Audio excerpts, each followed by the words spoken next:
Assalamualaikum warahmatullahi wabarakatuh. Saya Lutfia Sifaul Amanah Burhani dari kelas 7A akan mempresentasikan makalah yang berjudul Dinamika Pendidikan Al-Quran pada Masa Prakolonialisme. Di Indonesia, Islam pertama kali disebarkan di Aceh pada awal abad ke-7 Masehi atau 1 Hijriah. Ada juga yang memprediksi bahwa Islam pertama kali masuk ke Aceh pada masa kekhalifahan Umar bin Khattab, yakni menjelang akhir abad ke-6 Masehi atau abad ke-7 Masehi, melalui para pedagang yang berasal dari Arab dan Gujarat, India. Dari Aceh, Islam menyebar ke berbagai daerah lainnya seperti Sumatera, Jawa, Kalimantan, dan Sulawesi.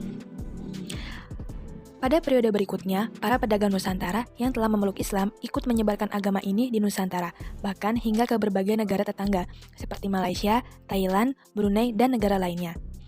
Perkembangan Islam saat itu begitu pesat dan tidak tertahankan, karena komunitas Muslim di berbagai tempat dan wilayah semakin banyak.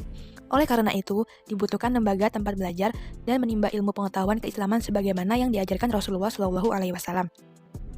Inilah awal berdirinya berbagai lembaga pendidikan di Nusantara. Seiring dengan berjalannya waktu, Islam berkembang di berbagai daerah di Indonesia, yang kemudian melahirkan berbagai sistem pendidikan agama, tak terkecuali pembelajaran Al-Quran yang mengalami perkembangan yang beragam pula. Hal tersebut dapat dilihat dari berbagai peninggalan yang ada di berbagai daerah, serta metode-metode pengajaran yang masih diterapkan hingga saat ini yang memberikan pengaruh besar bagi umat Islam di Indonesia. Dalam memperiodisasikan dinamika tafsir di Indonesia, era prakolonialisme yang merujuk pada periodisasi yang dilakukan oleh Prof. Nasruddin Baidan. Berdasarkan periodisasi yang dilakukan, periode prakolonialisme yakni abad 7 hingga 15 Masehi, periode ini merupakan periode awal masuknya Islam di Indonesia dan proses islamisasi berbagai daerah di Indonesia. Pada masa ini, yakni abad ke-7 Masehi, lebih tepatnya disebut sebagai masa islamisasi bangsa Indonesia, yang bermula dari penganut kepercayaan animisme dan dinamisme menjadi penganut Islam. Pesan-pesan Al-Quran sudah mulai diperkenalkan dalam bahasa setempat, tetapi masih bersifat integral dengan pengajaran agama lain. Sejarah perkembangan pendidikan Islam pada masa prakolonialisme dilihat dari pendidikan Islam pada masa kerajaan Islam di Indonesia.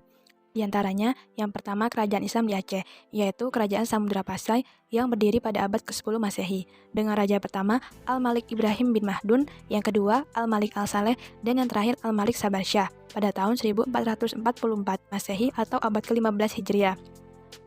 Adapun sistem pendidikan yang berlaku di zaman kerajaan Samudra Pasai berdasarkan pendapat Ibnu Battuta, seorang pengembara dari Maroko pada tahun 1345 Masehi yang sempat singgah di kerajaan Pasai pada zaman pemerintahan Al-Malik Al-Zahir saat perjalanan ke Cina, yaitu materi pendidikan dan pengajaran agama bidang syariat ialah fikih mazhab Syafi'i. Sistem pendidikannya secara informal berupa majelis taklim dan holakoh. Tokoh pemerintahannya merangkap sebagai tokoh agama, sedangkan biaya pendidikan agama bersumber dari negara. Kedua, kerajaan Islam di Jawa, yaitu Kerajaan Demak. Sistem pelaksanaan pendidikan dan pengajaran agama Islam di Demak mempunyai kemiripan dengan yang dilaksanakan di Aceh, yaitu dengan mendirikan masjid di tempat-tempat yang menjadi sentra di suatu daerah.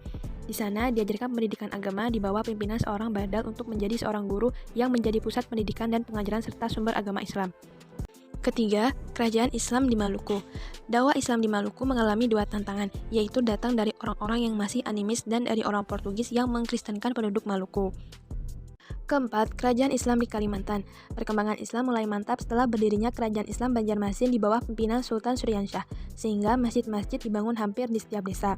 Pada tahun 1710 Masehi, tepatnya 13 Safar 1122 Hijriah, di zaman kerajaan Islam Banjar ke-7 di bawah pimpinan Sultan Tahmiliyah, tahun 1700 hingga 1748, telah lahir seorang ulama terkenal, yaitu Syekh Muhammad Arsyad Al-Banjari di desa Kalampayan, Martapura.